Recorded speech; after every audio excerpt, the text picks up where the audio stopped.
One question might arise in my mind, وہ میں آپ سے ضرور پوچھنا چاہوں گا.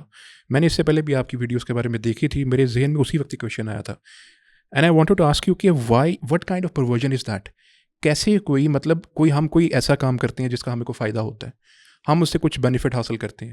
کچھ بے وقوف انسان ہوگا، چلو کسی کو نقصان بھی ہو جاتا ہوگا، کچھ نہ کچھ مقصد تو ہوتا ہے نا. جی ہر کسی چیز کا کوئی مقصد. But what kind of perversion is this? What kind of pervert behaviour? دیکھیے، میں آپ کے سوال کا جواب دوں گا مختصراً، لیکن اس وقت ہمارا اس پہ زیادہ فوکس نہیں ہے. اوکے. ریزن اس کی یہ ہے کہ اگر آپ ایک کمرے میں بیٹھے ہیں، وہاں پہ آگ لگ جائے تو آپ کی پہلی کوشش وہ آگ بجھانے کی ہوتی ہے. اگلی پہ ہوتی ہے کہ کیوں لگی تھی کہ فیوچر میں نہ ہو. کیوں لگی؟ Right now we are in the middle of it. اب ایسا کیوں ہوتا ہے؟ ویری بریفلی جو ہمارے ابھی تک کی انڈرسٹینڈنگ ہے کہ دیکھیں، جو پورن ایڈکشن ہے یہ بذات خود ایک ایڈکشن کی ایک ایکسٹینشن ہے. جیسے ہم نے ویسٹ میں دیکھا کہ چھپ کے لوگوں نے outside wedlock relationship رکھے ہوئے تھے. ایک زمانہ تھا وہاں پہ اس طرح کے ریلیشن شپ وہ بھی چھپ کے کرتے تھے. اس سے اگلی اسٹیج آئے گی وہ اوپن ہونا شروع ہو گئے. اس سے اگلی اسٹیج آئے گی کہ ان کو معاشرے میں فارملی ایکسیپٹ کرنا شروع کر دیا گیا، یہ بوائے فرینڈ ہے، یہ گرل فرینڈ ہے. اس سے اگلی اسٹیج کیا ہے کہ یہ بوائے فرینڈ اور بوائے فرینڈ ہے، یہ گرل فرینڈ اور گرل فرینڈ ہے. اس سے اگلی اسٹیج کیا آئی؟ انسیسٹ کی آتی ہے.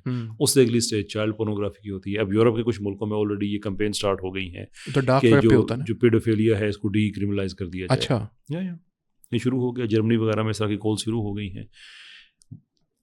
What that tells us کہ ایک پیٹرن ہے کہ آپ ہمیشہ اس ٹیریٹری میں جاتے ہیں جو آپ کو ایکسائٹ کرتی ہے، کیونکہ یہ کام کرنے کے بعد آپ کی ایکسائٹمنٹ ختم ہو جاتی ہے ایک خاص ٹائم تک. پورنوگرافی کی کتنی اس کی ڈفرینٹ مارکیٹس آ چکی ہیں، نئی چیز آ چکی ہیں اس کی. تو یہ بھی ان کیسز میں جو لوگ ہیں یہ بھی سارے انسیسٹ وغیرہ کی اسٹیجز سے گزرے ہوئے ہیں. ریلیجس ٹیریٹری ایک انچارٹیڈ ٹیریٹری تھی. جو سیکشول گریٹیفیکیشن ہے، اس ایکسائٹمنٹ کی نئی جہاں، نئی دنیا اس میں جائیں. جو ہماری انڈرسٹینڈنگ ہے وہ یہ ہے کہ اس کو پرسو کرتے ہوئے یہ وہاں تک بھی پہنچ گئے. بٹ لائک اے سیڈ کہ اس وقت ہمارا فوکس ان چیزوں پہ ہے کہ لوگوں کو سزائیں ہوں، ایک گورنمنٹ اپنا کام کرے، ایسی پروٹیکشن ہو کہ اس طرح کے جو گروپس ہیں وہ بند ہوں، رنگ فینسنگ ہو. باقی اس کے سائیکولوجیکل انالیسس ساتھ ساتھ وہ بھی